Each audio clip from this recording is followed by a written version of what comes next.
اس میں اب نا آپ ایک میسیج دے رہے ہیں ان بھائیوں کو جو نئے نئے کتاب و سنت کے منہج کے اوپر آ رہے ہیں، کیونکہ جب وہ نماز سنت کے مطابق پڑھتے ہیں نا تو ان کو بہت زیادہ مشکلات کا سامنا کرنا پڑتا ہے۔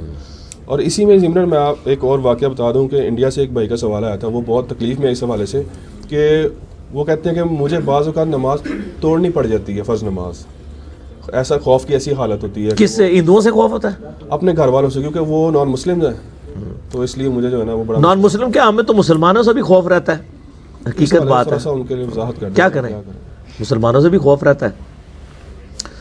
شکر ہے آپ نے کہا کتاب و سنت کے منہج میں آتے ہیں، میں کہ ڈر گیا کہ کہیں انجینئرنگ فرقے میں آتے ہیں، تو وہ میرا یہ بھی کلپ ایک چڑھا ہوا ہے انجینئرنگ فرقے والا بھی۔ تو واقعی یعنی سب کانٹیننٹ کے معاشرے میں تو آپ کو بت توڑنے پڑتے ہیں اگر آپ نے کتاب و سنت کے منہج پہ آنا ہے۔ وہ بت رکھ کے آنے والی حدیث تو کوئی نہیں ہے، لیکن یہ بات صحیح ہے کہ بت گرانے پڑتے ہیں۔ تو غیر مسلم ان کو بھی کہیں کہ اپنے ٹائمنگ کو مینیج کر لیں، نمازیں جمع کر لیا کریں۔ اگر وہ مطلب 3 اوقات کے لیے نکل آئیں، ظہر عصر کو اکٹھا پڑھ لیں، مغرب عشاء کو اکٹھا پڑھ لیں۔ نماز ظاہر ہے پھر مجبوراً توڑنی پڑتی ہے، اگر کوئی ایسا مسئلہ ہے تو توڑ سکتے ہیں، اور اگر کہیں بالکل کوئی ایشو بن گیا نا، اشاروں سے نماز پڑھ لیں۔ اگر آپ کو خطرہ ہے نا تو اشاروں سے نماز بھی پڑھی جا سکتی ہے، اور یہ حضرت عثمان غنی رضی اللہ عنہ کے دور میں ہوتا تھا۔ بنو امیہ کے جو بدماش گورنر تھے وہ ظہر کی نماز عصر کے وقت پڑھا رہے ہوتے تھے، عصر کی نماز مغرب تک ڈیلے کر دیتے تھے۔ بخاری مسلم میں حدیثیں موجود ہیں کہ صحابہ کو حضور نے کہا تھا تم پہ ایسا زمانہ آئے گا کہ تمہارے لیے نمازیں مسئلہ بن جائیں گی، تو پھر وہ اشاروں سے ہی نماز پڑھ لیا کرتے تھے۔ حکمرانوں سے ٹکرا نہیں سکتے تھے نا، کیا کریں۔ تو ایون یہ جو مطلب آپ صلی اللہ علیہ وسلم نے فرمایا، ایسا صحابہ نے کہا جب زمانہ آئے، فرمایا کیا، پوچھا گیا کیا کریں، عصر کی نماز اب اتنا، آپ فرمایا تم اپنی پڑھ لیا کرنا، پھر حکمرانوں کے ساتھ بھی پڑھ لیا کرنا۔ یہ ابو داؤد میں حدیث موجود ہے، تاکہ مطلب وہ فتنہ نہ کھڑا کریں نا، وہ تمہاری پھر نفلی ہو جائے گی۔ تو اس طرح ہوتا تھا، کیونکہ نمازوں کا شوق ختم ہو گیا تھا۔ اب یہ ایک ٹاپک لاتا سے میں بخاری مسلم سے کتنی حدیثیں بتا سکتا ہوں کہ سیدنا عثمان غنی رضی اللہ عنہ کے دور کے اندر لوگوں میں چونکہ وظائف لگنے شروع ہو گئے تھے، گھر بیٹھے ہی آپ کو جناب ہزاروں دینار وظیفے لگ گئے ہیں، تو پھر دنیا کی محبت غالب ہو گئی تھی۔ جو بخاری مسلم حدیث ہے، مجھے خطرہ نہیں کہ میرے بعد بھوکے مرو گے، حضور کی زندگی میں تو بھوکے ہی مرتے رہے لوگ۔ فرمایا کہ دنیا کے خزانے تمہارے پاس آ جائیں گے، دنیا کے مال میں پھنس جاؤ گے۔ پھر وہ نمازیں پھر وقت گزار کے پڑھتے تھے، تو وہ اس کی وجہ سے پھر جھگڑے رہتے تھے۔ یعنی یہ تو ایک پھر سنی شیعہ کنفلکٹ کی طرف بات چلی جائے گی۔ یہ مسئلے اس وقت کے چھوٹے ہوئے ہیں، تو اس وقت کہا گیا کہ بھئی فتنوں سے بچنے کے لیے اشارے سے نماز پڑھ لو، یا علیحدہ سے گھر میں پڑھ لو، بعد میں حکمرانوں کے ساتھ بھی پڑھ لو، تاکہ فتنہ نہ کھڑا کریں۔ تو اس طرح کیٹاسٹرافک کنڈیشن میں اشارے سے بھی نماز ہو سکتی ہے، کوئی مسئلہ نہیں ہے۔ ابھی اشاروں میں نماز پڑھنے کا مختصر طریقہ بتا دیں ذرا، اس میں اگر اشاروں میں بیٹھا ہوا بندہ ہے وہ کس طرح سے اس کو، وہ ٹھیک ہے، اگر اس کو یہ یقین ہے کہ ہاتھ باندھنے سے وہ سمجھیں گے کہ یہ نماز پڑھ رہا ہے تو پکڑا جائے گا، تو بس کرسی پہ بیٹھا ہوا ایسے ہی اسی حالت میں ہی وہ قیام کرے، کیا کے بعد وہ اپنی آنکھوں سے یہ رکوع ہو جائے، رکوع کے بعد ایسے ایسے کر کے کر لیں۔ یہ بیمار آدمی بھی کر سکتا ہے، لیکن اس کے دوران وہ بہتر اپنے لیے اپرچونٹی ڈھونڈے، یہ نہیں کہ پوری زندگی اشاروں سے ہی پڑھتا رہے، نماز نہیں چھوڑ سکتا۔ اچھا دوسرا حال یہ علی بھائی بتائیں کہ جو بندہ نیا نیا کتاب و سنت کے منہج پہ آیا ہے، وہ تضاد سے بچنے کے لیے رفع دین چھوڑ سکتا ہے؟ کیوں چھوڑے جی؟ تضاد سے بچنے کے لیے کیا رفع دین نہ کرنے والوں نے تضاد سے بچنے کے لیے حرم میں جا کے رفع دین شروع کیا ہے؟ ان کی تو اکڑ ہی نہیں ختم ہو رہی ہے، تو آپ سنت پہ عمل کرتے ہوئے کیوں شرماتے ہیں؟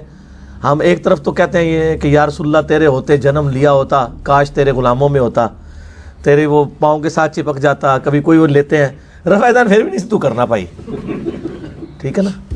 تو وہ اے سارے کام والے آنا کیتا نا۔ تو صحابہ کرام کو اللہ نے کیوں مرتبہ دیا ہے کہ انہوں نے بھائی ماریں کھائی ہیں۔ آج ہم صحابہ کا نام تو بڑی عقیدت سے لیتے ہیں کیا، اور ہم خواہش بھی کرتے ہیں کاش ہم بھی اس زمانے میں ہوتے، تو میرے خیال ہم اس کے اہل ہی نہیں تھے۔ اسی قربانی کا تو نام دین پہ چل رہا ہے نا۔ انہوں نے تو اپنا پورا ایک سمجھ لیں ریلیجن چھوڑ کے دوسرے ریلیجن میں آئے تھے، آپ تو ایک یعنی وہ اسی نماز پوری انہی کے پیچھے پڑھ رہے ہیں، ایک تھوڑا سا ڈفرینس کیا اور آپ کہہ رہے ہیں برداشت نہیں ہو رہا۔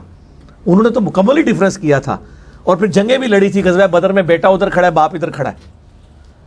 تو میں کہتا ہوں شکر ہے ہمیں اس طرح کی ازمائش میں نہیں اللہ تعالیٰ نے ڈالا، ہم پہ تو چھوٹی ازمائشیں آئی ہیں۔ تو صبر و استقامت کے ساتھ معاملات کو لے کے چلیں، اور سینہ بسینہ دعوت کریں۔ میں یہی لوگوں کو ترغیب کرتا ہوں۔ نمبر 1، مولویوں کو دعوت نہ دیں، ورنہ مشہور کر دیں کہ گنڈا سنگھ بابی ہو گیا۔ عوام پہ محنت کریں، عوام کو بتائیں اور سینہ بسینہ الگ کر کے پبلکلی بتائیں گے، آپ کو بدنام کر دیں گے، آپ لوگوں تک بات نہیں کر سکتے. ہم نے بھی تو آہستہ آہستہ شروع کیا ہے. وہ زمانہ بھی تھا میرے پاس 1 یا 2 میرے دوست ہی بیٹھے ہوا کرتے تھے، ٹھیک ہے، لیکن کنفرنٹریشن نہیں کی ہے. ورنہ آج سے کئی سال پہلے یہ اکیڈمی ٹوٹ چکی ہوتی. کنفرنٹریشن کو، محاذ رائی سے بچیں، مناظروں سے بچیں، علماء سے پنگے بازیوں سے بچیں. عوام، یار عوام تھوڑی ہے کہ آپ نے ضروری میں کہوں جی جب تک ڈاکٹر تعلق قادری صاحب رفع الدین نہیں شروع کرتے میں نے کسی بریلوی کو رفع الدین کی دعوت ہی نہیں دینی، تو نان سینس ہے.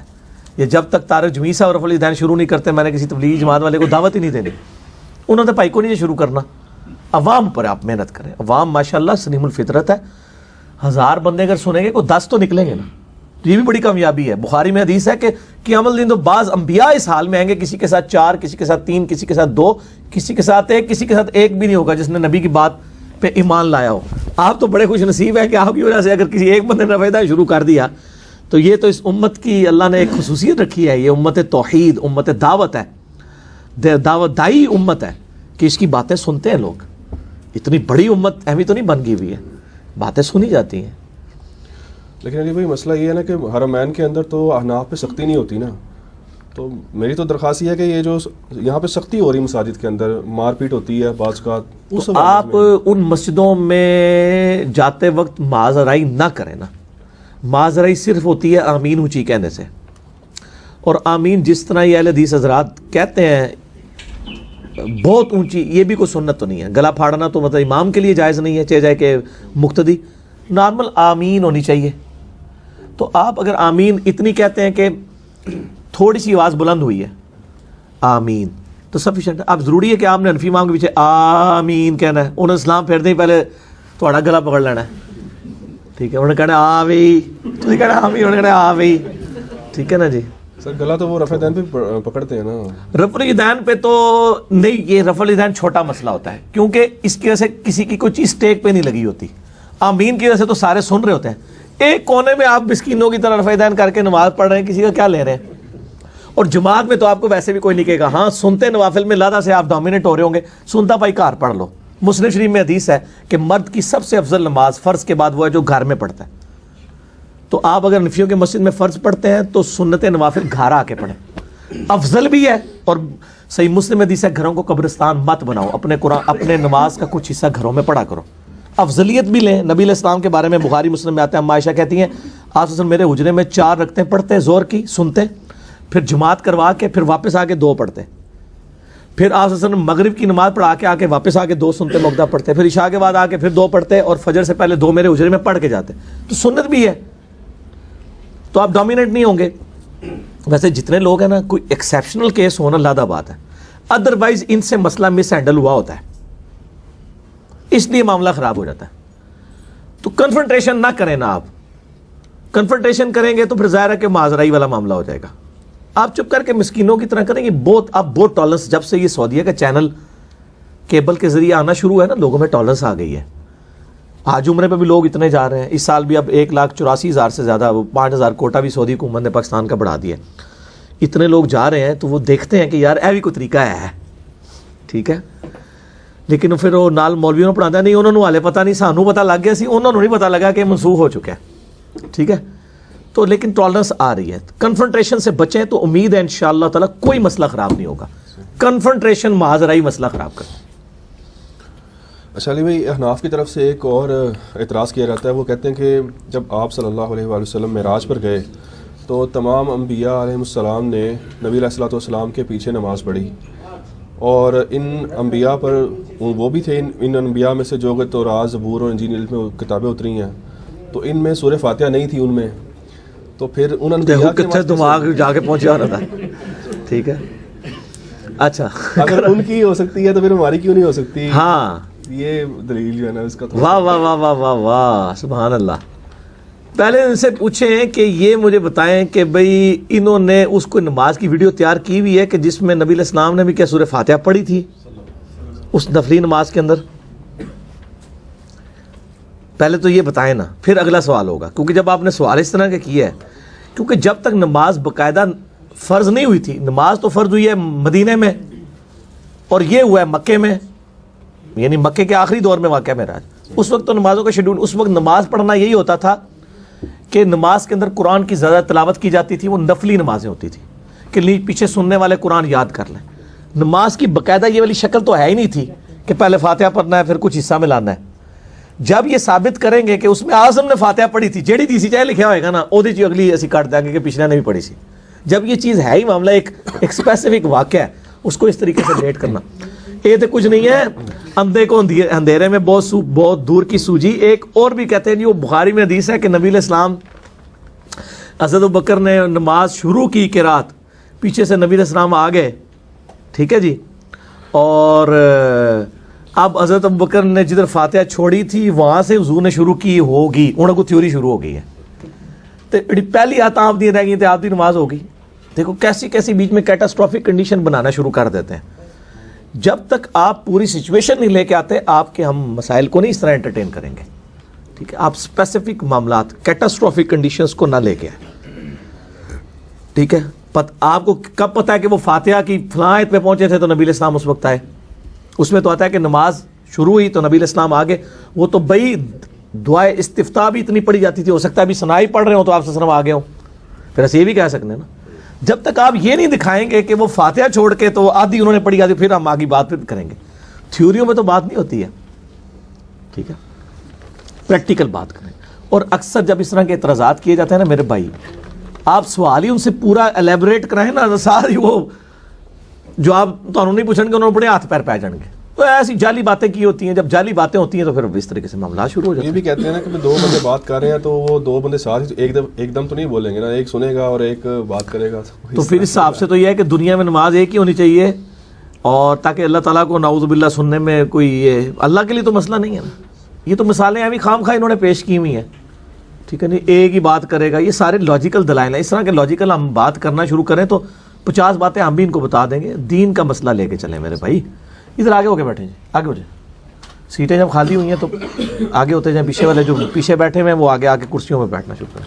ارے بھی امام کے پیچھے اگر تیسری اور چوتھی رکعت میں پوری سورہ فاتحہ پڑھ نہیں پایا مقتدی تو اس میں پھر وہ رکعت اس کی پھر شمار نہیں ہوگی. رکعت شمار نہیں شمار ہوگی. اس طرح امام کو رکوع میں پایا اور آپ نے فاتحہ نہیں پڑھی ہے رکعت نہیں شمار ہوگی. میرا کلپ اس کے اوپر ریکارڈڈ ہے. امام کیا رکوع میں رکعت مل جاتی ہے. سورہ فاتحہ امام کے پیچھے پڑھنی ہوگی. اگر آپ کی وہ رہ گئی ہے وہ والی رکعت آپ کو دوبارہ سے پڑھنی ہوگی. فاتحہ کے بغیر تو نماز ہی نہیں ہونی میرے بھائی. تو یہ جو اس طریقے سے جو سری نمازیں ہیں نا زور اثر اس کے بارے میں ابن ماجہ میں آتا ہے. اب جابر بن عبداللہ کہتے ہیں ہم زور اثر میں نبی علیہ السلام کے پیچھے سورہ فاتحہ کے ساتھ سورت بھی پڑھتے تھے. اگرچہ وہ واجب نہیں ہے سنت ہے فاتحہ کافی ہے لیکن زور اثر میں ظاہر دکانوں کا حساب تو نہ کریں نا. فاتحہ کے بعد آپ صورتیں بھی ملاتے جائیں. اور نبی علیہ السلام سے فرض کی آخری 2 رکعتوں میں بھی بخاری مسلم میں آتا ہے سورت ملانا ثابت ہے. فرض کی آخری 2 رکعتوں میں سورت چھوڑنا جائز ہے. البتہ اگر کوئی ملانا چاہتا ہے ضرور ملائے ٹھیک ہے جی ملا سکتے ہیں آپ جائز ہے. اگر آپ آگے بیٹھے آپ اور ادھر سے پیچھے سے آگے. یہ بھی آپ نے کہا کہ رکوع میں جو ہے نا وہ رکوع میں رکعت جو ہے نا وہ نہیں ملتی اگر سورہ فاتحہ نہ پڑھی ہو. ہاں جی تو اس کے حوالے سے کوئی لیکچر بتا دیں یا کوئی ریفرنس. مسئلہ 84 میں نے ڈسکس کیا اور زیادہ سے کلپ بھی چڑھا ہوا ہے. فاتحہ خلف الامام پہ مسئلہ 84 ہے میرا.